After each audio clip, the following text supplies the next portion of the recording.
Tamam da deprem niye oluyor? Niye başımıza geliyor? Kusursuz olduğunu söylediğimiz bir Allah hastalığı niye veriyor? Mesela ateistlerin çok kullandığı bir şeydir. İnsan hastalanıyor. Gözü bozuluyor, ne bileyim yatağa düşüyor, grip oluyoruz, doğru mu? Kusursuz diyorsunuz, bunlar oluyor diyor. Şimdi niye adam mesela şey diyor? Niye kusur olduğunu söylüyor? Hastalığın kötü olduğuna inandığı için, doğru mu? Peki bizim perspektifimizden bakalım, hastalık kusur mu yani? Peygamberimizin öğretisiyle bizim en büyük öğretmen dediğimiz, insana hakiki amacını, gayesini bildiren öğretmen dediğimiz peygamberin gözüyle bakalım hastalık bir kötü bir şey mi? Bunu kötü olarak tarif edeceğiz mi? Ondan sonra kötülük problemi olur yani. Kötülük problemi var ya, işte niye hastalık var, musibet var vesaire. Bir kere bakalım bu kötü bir şey mi?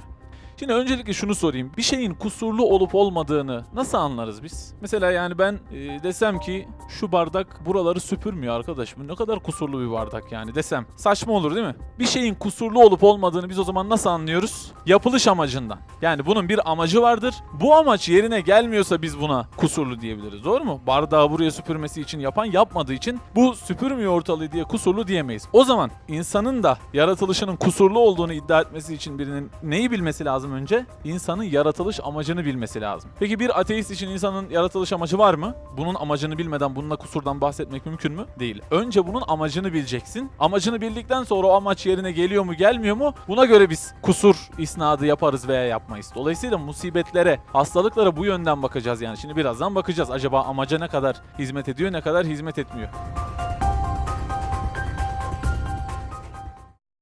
Camla ayna. Cam normalde yansıtmaz, doğru mu? Düz cam. Ayna niye yansıtır? Arkası siyah olduğu için, doğru mu? Hatta mesela şu anda da cam yansıtıyor biraz. Niye? Arkası karanlık, şu anda gece olduğu için. Peki ya bu camın arkası karanlık, bak önü parlatıyor, tamam da arkası karanlık, bu niye karanlık? Bu kusur diyebilir misin? Hayır, hatta önündeki parlaklığa sebep olan arkasının karanlığı. Sanatçının amacı sanatını göstermek. İsimlerini ve sıfatlarını sende yansıması lazım. Mesela sen açlıkla onun Rezzak ismini tanıdığın gibi. Açlık diye bir şey olmadığını düşünün. Yemek yok. Biz Allah'ın Rezzak ismini, rızık veren ismini nasıl anlayacaktık? Anlayamazdık yani. Yani aynanın amacı neydi? Işığı yansıtmak. Nasıl yansıtıyordu? Arkasının kararmasıyla ancak yansıtıyordu. Biz açlık karanlığıyla Allah'ın Rezzak ismini üstümüzde yansıtıyoruz. Şafi ismini hastalık olmasa bilebilir miydik? Hastalık diye bir şey yok. Allah Şafi'ymiş. Anlayacak insan, şuurlu insan dünyaya geldi. Allah'ın Şafi ismini anlayacak. Ama hastalık yok. Nasıl anlayacak? Anlayamaz. Amaç neydi? Asıl o zaman hastalık olmaması kusur olurdu, doğru mu? Şu bardak ne zaman kusurlu olur? Su içemezsem bundan, amacını yapamazsam o zaman kusurlu olur. Hayatın amacı Allah'ın isimlerinin yansıması ve şuurlu insanın bunu anlaması, tefekkür etmesi ise, ki bunu daha başka derslerde ayrıntılandırırız.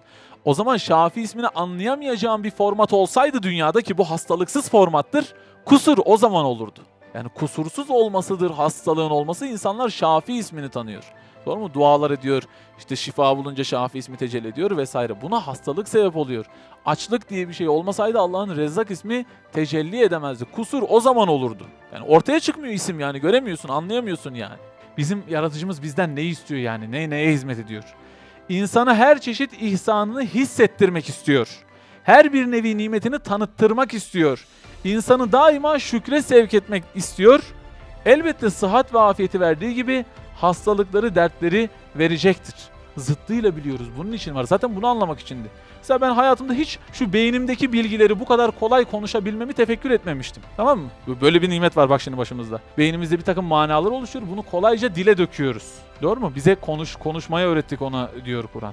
Bunu hiç düşünmemiştim. Ne zamana kadar? Burada işte bir derste, bir mütalalı derste bir abimiz vardı. Abi kekemeydi. Tamam mı? Yani aklına gelen manayı adam söyleyene kadar canı çıkıyor yani. Tamam mı? Geliyor bir şey söyleyemiyor bir türlü. Ben bunu nasıl anladım? Konuşma nimetini. Zıttını görünce anladım. Bak adam sadece kendine değil, hepimize bir mektup yani. Hayattaki amaç buydu değil mi? Allah işte nimetini bildirmek istiyordu. İhsanı, işte konuşmak diye bir nimet vermiş. Haberim yok, yıllardır geçiyor zaman. Bir kekemeye hiç rastlamasam ben bu nimeti nasıl fark edeceğim? O nimeti nasıl fark edecek? Doğru mu? İşte bunun için o zaman kekemeliğe kusur diyemeyiz. Benim yaratılış amacıma uydu bu iş yani. Bir gözü kapanan, bir tane örnek verdim ha. Bir gözü kapananı görüyoruz, göz. Diyaliz makinesine adam her gün gitmek zorunda kalıyor arabayla. Değil mi? 2 tane böbreği tefekkür ediyoruz. Yani artırabilirsin. Bütün hastalıkları böyle değerlendirin arkadaşlar. Bunlar mektup. Bize mesaj. Öyle başıboş bir şey değil yani. Hastalıkları değerlendirmemiz lazım. Bak şu hastalık varmış. Hemen oradan ikinciye geç. Demek ki bak bende o nimet varmış. Çünkü her bir hastalığın olması aslında nimeti de gösteriyor. gösteriyor, doğru mu? Sıhhati bize mesaj veriyor yani. Demek ki o hastalık varsa bende de o yoksa bu bir nimetmiş. Bak bu zıttıyla bilmesi için o başımıza geliyor. Musibetler de böyle. Deprem oluyor, bak deprem olmuyormuş meğer. Şu anda şu yerin hiç sarsılmadığı aylardır aklımıza geldi mi? Niye? Çünkü bir şey devam etse tesirini kaybediyor ama bir deprem oluyor. Bir yerlerde yıkımlar oluyor. Alan yer sarsılmıyormuş falan diye anlıyoruz bunu. O zaman o depreme kusurlu diyemezsin. Bir şey hatırlatıyor. Bir mesaj veriyor bize yani.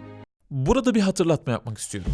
Tüm bu hastalık, musibet gibi şeylerin varlıkta ancak %1 diyebileceğimiz zıttını bildirecek kadar yer kapladığını unutmayalım.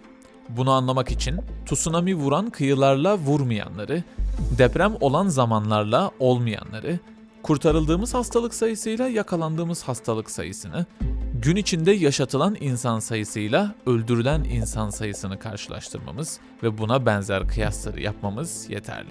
Bununla birlikte insi ve cinni şeytanların bizi bütündeki hayırdan koparıp ayrıntıda %1'de boğduğu gerçeğini inşallah ileride daha ayrıntılı ele alacağız. Bununla alakalı olarak daha önce yayınladığımız müşkil videosuna da göz atabilirsiniz. Burası ne değildi? Cennet değildi. Nereden anladık cennet olmadığını? Gelip geçiyor, yaşlanıyoruz, ölüm var, sevdiklerimizden... Ya cennet olan bir yerde insanın anne ölümü başına gelebilir mi yani? Öyle değil mi? Kimisinin çocuğu ölüyor, annesi ölüyor, yaşlanıyor. Doğru mu? Saçı dökülüyor, saçı beyazlıyor. Birçok kişi bundan muzdarip yani. Böyle bir dünya cennet olabilir mi yani? O zaman buranın amacı farklı. Amacına uygun olup olmadığına bakman lazım yani. Mesela fitness salonunda düşünün. Şimdi fitness salonuna gidiyorsun, orada ne yapıyorsun? Ağırlık falan kaldırıyorsun, doğru mu? Şimdi yani orada biri sana dedi ya birader bu ne ya? Kanter içinde kalıyorsun, ağırlıklar kaldırıyorsun. Ha, bu ne kadar çirkin bir yer burası yani. Böyle bir şey diyebilir mi? Ama yoruluyorsun orada, koşuyorsun, kanter içinde kalıyorsun. Diyebilir mi bunu? Niye? Ya birader orası sivil hayat değil. Orası fitness salonu. Oranın bir amacı var. Orada gelişim kat etmen lazım. O ağırlıkları kaldırma vesaire bir amacı var. Oraya normal hayat muamelesi yapma. Normal yani sivil hayatta insan terlememeli falan ya yani ağırlık kaldır. Bunlar güzel. Orası normal hayat için geçerli. Fitness salonu başka bir yer birader. İşte bu dünya cennet değil. Buraya cennet muamelesi yapınca sıkıntı oluyor. Hastalık bak burada seni geliştiriyor. Rabbini tanımana vesile oluyor. Aynı o fitness salonundaki ağırlıkların seni geliştirdiği gibi. O zaman bunlara kusur nazarıyla bakmaman lazım yani. Doğru mu? Neden onu söyler insan? Fitness salonunun fitness salonu olduğunu bilmediği için. Orayı sivil hayat zannediyor. İşte biz bu cinsten bakıyoruz. Mevlana'nın çok güzel bir iyilik kötülük tanımı var. Seni Allah'a yakınlaştıran şey iyidir, Allah'tan uzaklaştıran şey kötüdür diyor. Şimdi ateistlerin söylediğini hatırlayın. İşte hastalıklar, depremler niye var bunlar kötüdür diyorlar diye. Şu tanıma göre bizi Allah'a yakınlaştıran şey, işte birinin kekeme olması, öbürünün öksüremesi vesaire gibi şeylerse bunlar kötü diyemeyiz bunlara. Bunlar bizi Allah'a yaklaştırıyor. Uzaklaştırıyorsa ona kötü diyebiliriz. O zaman sıhhat de kötü oluyor yani. İşte bakın şurada söylüyor. Eğer diyor bakın hastalık şu. Şimdi şunu nefsimize söyleyelim. Eğer günahları düşünmüyorsan yahut ahireti bilmiyorsan veya Allah'ı tanımıyorsan sende öyle dehşetli bir hastalık var ki milyon defa sendeki bu küçük hastalıktan daha büyüktür. Ondan feryat et diyor.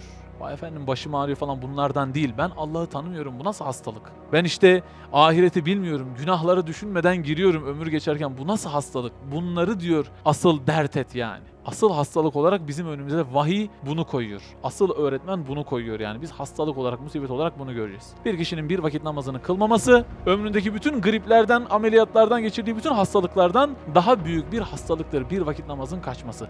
Bela budur yani. Niye? Çünkü namaz kaçırmak ebedi hayatı etkileyen bir şey. Matematik alanlar bilir. Sonsuz bütün sayıları yutar, doğru mu? Sonsuzun yanında 3'ün, 5'in, 15'in, 1000'in, 10.000'in bir farkı var mı? Yok. Hepsi birbirine eşit. O zaman eğer bir hastalık sonsuz hayatı etkiliyorsa sonlu hayatı etkileyen bütün hastalıklardan daha büyüktür.